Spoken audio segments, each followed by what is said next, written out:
अस्सलाम वालेकुम। मोहम्मद फ़ारूक रियाज और सब भाई खैरियत से हैं। मेरी दिल से दुआ है कि सब भाई खैरियत से हों। सर फजर की नमाज का टाइम हो गया, इंशाअल्लाह अल्लाह के करम नाल फजर की नमाज पढ़न चले हैं। तो धुंध काफ़ी सारी पै गई है सर।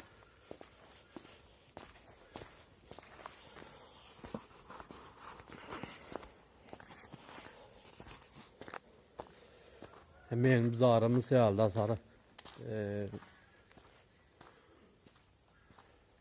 धुंध ही धुंध है। इंशाअल्लाह नमाज पढ़ के फिर तुहाडे नाल गलबात करने हैं।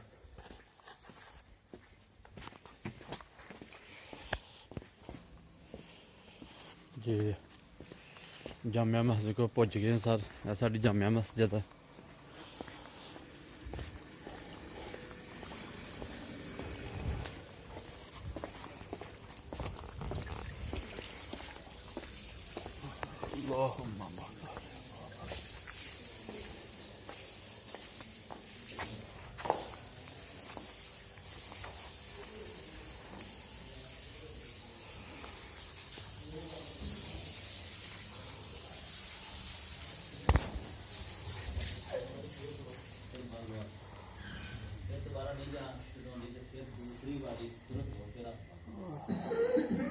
तीसरी बारी अगर खुड़केगा तो इनू उलमाए कराम ने मकरूह करना ठीक है, मकरूह तंजीह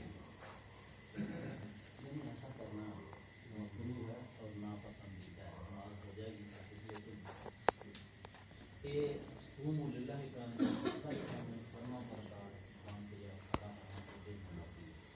अगर समझ फिर भी खाने को जैसे जान नहीं जुड़ती या कोई ओदा मसला है, फिर उलमाए कराम कहते हैं रकूच जब जाएगा अगला रस्म शुरू हो जाएगा, फिर दो वाली मजबूर जब आ गई एक रुकन दे कोई ऐसी हरकत करे जड़ी अल्लाह के सामने आमीन आमीन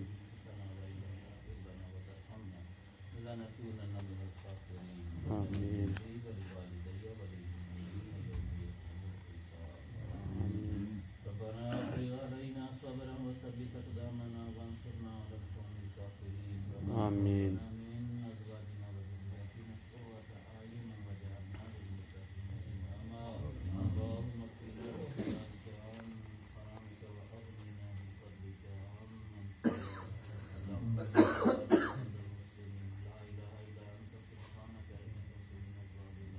आमीन आमीन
ਅਸੀਂ ਤੇ सर फजर की नमाज पढ़ी जे।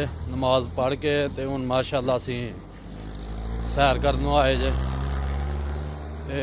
तुहाडी बड़ी मेहरबानी है, तुसीं साडी वीडियो देखदे हो ਤੇ ਸਾਨੂੰ ਲਾਈਕ ਕਰੋ, ਸਬਸਕ੍ਰਾਈਬ ਕਰੋ। ਸਾਨੂੰ ਕਮੈਂਟ ਕਰਕੇ ਦੱਸੋ ਕਿ ਸਾਡੀ ਵੀਡੀਓ ਕੈਸੀ ਬਣੀ ਹੈ। ਅਸੀਂ ਇਨਸ਼ਾਅੱਲਾ ਹੋਰ ਕੋਸ਼ਿਸ਼ ਕਰਾਂਗੇ ਵੀਡੀਓ ਚੰਗੀ ਬਣਾਉਣ ਦੀ। ਤੇ ਸਾਰੇ ਭੈਣ ਭਰਾ ਸਾਨੂੰ ਲਾਈਕ ਕਰੋ, ਸਬਸਕ੍ਰਾਈਬ ਕਰੋ। ਸ਼ੁਕਰੀਆ ਸਰ। ਤੇ ਅਸੀਂ ਹੁਣ ਇਨਸ਼ਾਅੱਲਾ ਸੈਰ ਕਰਨ ਆਏ ਹਾਂ ਤੇ ਬੜੀ ਧੁੰਦ ਆ ਸਰ। ਨਾਲ ਧੁੰਦ ਦਾ ਨਜ਼ਾਰਾ ਲੈਂਦੇ ਹਾਂ ਤੇ ਨਾਲ ਜਿਨ੍ਹਾਂ ਸ਼ਹਿਰਾਂ 'ਚ ਧੁੰਦ ਨਹੀਂ ਪਈਦੀ ਉਹ ਵੀ ਧੁੰਦ ਦੇਖਣ। ਤੇ ਅਸੀਂ ਵੀ ਧੁੰਦ ਦੇਖਦੇ ਹਾਂ।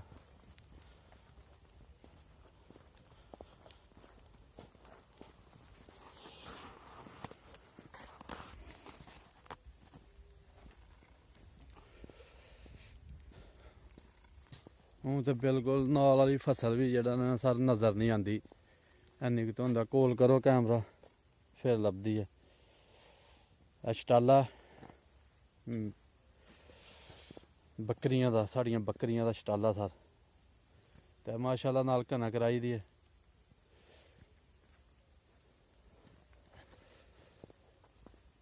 ਤੇ ਧੁੰਦ ਵਰਦੀ ਪਈ ਆ ਸਰ।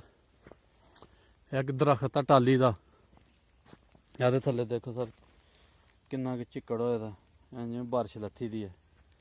ਕਣੀਆਂ ਟ੍ਰਿਪ ਕਰਦੀਆਂ ਪਈਆਂ ਧੁੰਦ।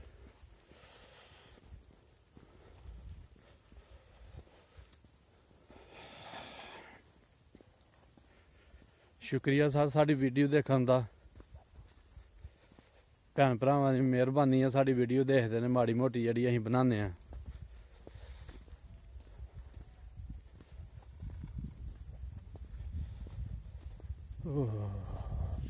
ਤੇਜ਼ ਹਵਾ ਵਗਦੀ ਪਈ ਹੈ।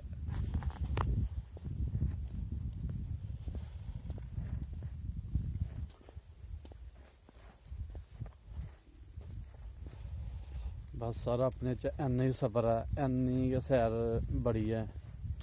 ਥੋੜੀ ਸੈਰ ਕੀਤੀ ਹੈ ਤੇ ਹੁਣ ਵਾਪਸ ਚੱਲੇ ਜੇ, ਕਿਉਂਕਿ ਸਰ ਪਾਲਾ ਲੱਗਣ ਡਿਆ ਪਿਆ ਜੇ। ਜਰਸੀ ਵੀ ਪਾਈ ਦੀ ਹੈ, ਡਬਲ ਜਰਾਬਾਂ ਪਾਈ ਦੀਆਂ ਨੇ, ਜੈਕਟ ਪਾਈ ਦੀ ਹੈ, ਤੇ ਫੇਰ ਵੀ ਸਰ ਪਾਲਾ ਲੱਗਦਾ ਪਿਆ ਜੇ।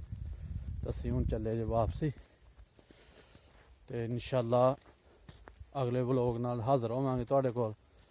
ਤੇ ਮਿਹਰਬਾਨੀ ਹੈ ਤੁਸੀਂ ਸਾਡੀ ਵੀਡੀਓ ਦੇਖਦੇ ਹੋ। ਸ਼ੁਕਰੀਆ ਸਰ। ਅੱਲਾ ਹਾਫਿਜ਼।